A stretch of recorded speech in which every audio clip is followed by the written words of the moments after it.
جو گھر کا نظام وجود میں آیا اس کے بارے میں فرمایا کہ الرجال قوامون علی النساء، اور اس کا ترجمہ صحیح ترین یہ ہوگا کہ مرد عورتوں پر حاکم ہے، اس لیے کہ قامہ کے بعد جب علا کا صیغہ آ جاتا اس پر کھڑے ہیں،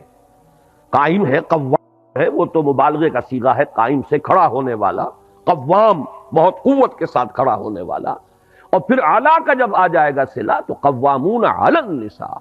معلوم یہ ہوا کہ مرد عورتوں پر حاکم ہے۔ کس معنی میں؟ کہ خاندان کا یہ مختصر سا ادارہ جو ہے اس میں بہرحال سربراہی جو ہے وہ مرد کے پاس ہے، عورت کو آپ وزیر کہہ لیں کہ اس گھر کے اندر وزیر کی حیثیت اس کی ہے، پورا جو خاندان ہے، اولاد ہے،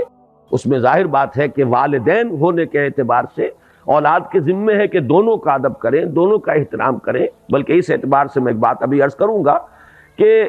وہ جو کسر کا جبر ہے اس میں شریعت نے عورت کا حق زیادہ کر دیا، جہاں قانونی طور پر کمی رکھی کہ مرد کو طلاق کا اختیار ہے عورت کو نہیں، خاندان کی سربراہی مرد کی ہے عورت کی نہیں، وہاں اب اس تلافی جو کی گئی ہے، اس کسر کا جبر جو کیا گیا ہے وہ اس والدین کے حقوق میں سے مثلا قرآن مجید میں اگرچہ متعدد مقامات پر 4 مقامات میرے سامنے موجود ہیں اس وقت جن میں اللہ تعالیٰ کے حق کے فوراً بعد والدین کے حق کا ذکر ہے، وَقَضَىٰ رَبُّكَ أَلَّا تَعْبُدُوا إِلَّا إِيَّاهُ وَبِالْوَالِدَيْنِ إِحْسَانًا، لیکن 2 مقامات ایسے ہیں کہ جن میں طور پر ماؤں کا ذکر کیا گیا ہے، حملتہ امہ وہنا علی وہن وفصالہ فی عامین ان اشکر لی ولوالدیک، اور اسی کی وضاحت ہمیں مل گئی حدیث نبوی میں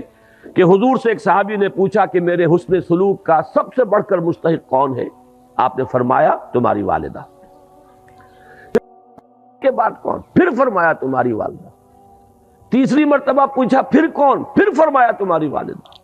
چوتھی مرتبہ پوچھنے پر فرمایا کہ تمہارے والد۔ معلوم یہ ہوا کہ 3 گنا حق ہے ماں کا باپ کے مقابلے میں، ادب، احترام اور اس دلجوئی، اس کے اعتبار سے گویا کہ یہ وہ کسر کا جبر ہو رہا ہے کہ قانونی اعتبار سے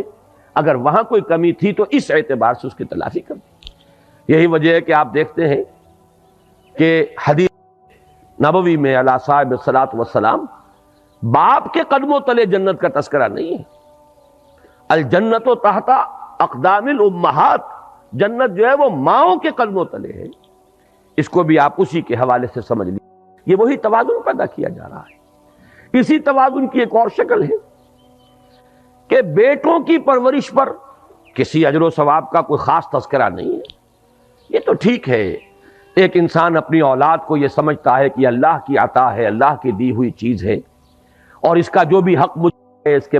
کے لیے پالنے کے لیے، پوسنے کے لیے، اس کی ضروریات پوری کرنے کے لیے، وہ چاہے بیٹا ہو چاہے بیٹی ہو، اس کے لیے وہ بھاگ دوڑ کرتا ہے یہ سمجھ کر کہ یہ اللہ کی طرف سے مجھ پر ذمہ داری عائد کی گئی ہے، تو خواہ وہ بیٹا ہو خواہ بیٹی ہو، دونوں کے اعتبار سے اجر ملے گا انسان کو۔ ویسے یہ کہ طبعی محبت کے تحت تو جانور بھی اپنے اولاد کی پرورش کرتے ہیں اور خبرگیری کچھ کرتے ہیں، انسان میں وہ اللہ تعالیٰ نے بہت ہی زیادہ مادہ رکھ دیا ہے، لیکن یہ ہے کہ اس میں اگر انسان یہ سمجھ کر رہا ہو کہ یہ در حقیقت اللہ کی عائد شدہ فرض ہے مجھ پر جو میں ادا کر رہا ہوں، یہ اللہ کی امانت ہے میرے پاس۔ یہی وجہ ہے کہ جو اولاد بچپن میں فوت ہو جاتی ہے اس کی نماز جو آپ پڑھتے ہیں، دعائے جنازہ جو اس میں مانگتے ہیں، اس میں کیا ہے؟ اللہم اجعلہ لنا فرطا واجعلہ لنا اجرا وذخرا واجعلہ لنا شافعا مشفعا، پروردگار یہ بچہ تو نے مجھے دیا تھا، تیری امانت تھی، میں نے جو محنت کی ہے، پالا پوسا، ہم نے جو بھی اس پر مشقت جھیلی ہے، پروردگار تو اس کو ہمارے لیے آخرت میں ذخیرہ بنا دے، اجر کا ذریعہ بنا دے۔ معلوم یہ ہوا کہ چونکہ تیری شے سمجھ کر ہم نے یہ کام کیا، اگر تبھی محبت کے تحت ہو تو پھر تو اجر آپ اس کے پر کلیم کر ہی نہیں سکتے، تو اس اعتبار سے تو لڑکے اور لڑکی میں کوئی فرق نہیں ہے،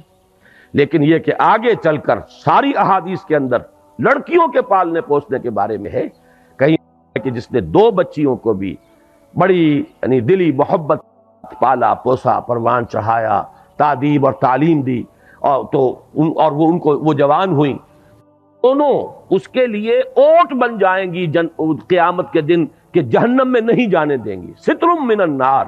اوٹ اور پردہ بن جائیں گی جہنم سے۔ اور بعض روایات میں تو ایک بچی کے بارے میں بھی یہ موجود ہے۔ تو معلوم یہ ہوا کہ ایک ہے قانونی نظام، ایک ہے یہ اخلاقی نظام۔ قانونی نظام میں وہ کیوں فرق رکھا گیا، وہ بھی بڑی ہی سیدھی سی بات ہے، منطقی سی بات ہے۔ اگر آدمی ضد پر ڈھٹائی پر نہ اتر آئے تو عقل سلیم اسے قبول کرے گی، اور وہ یہ ہے کہ کسی بھی ادارے کے دو سربراہ بالکل مساوی اختیارات والے نہیں ہو سکتے۔ اگر ہوں گے وہ ادارہ جو ہے اس میں فساد پیدا ہو جائے گا، بد انتظامی ہوگی، ہنگامہ ہوگا، نظم قائم رہ ہی نہیں سکتا کہ دو سربراہ ہو گئے۔ تو اسی لیے آپ مینیجنگ ڈائریکٹر کسی لمیٹڈ کمپنی میں ایک ہی پائیں گے، ڈائریکٹرز 50 بنا لیجئے آپ۔ اسی طریقے سے محکمے ہیں تو ان میں ڈائریکٹر اوپر ایک ہوگا، deputy director, assistant director, joint director, جتنے چاہے بنا لیں۔ لیکن یہ پر جا کر اگر ایک سربراہ ہے، ایک کی مرضی، ایک کی ثوابدید، ایک کی جو بھی ترجیحات ہیں، اگر وہ بروئے کار نہیں آتی تو نتیجہ یہ نکلے گا کہ فساد رونما ہو جائے گا، نظم قائم نہیں رہ سکتا۔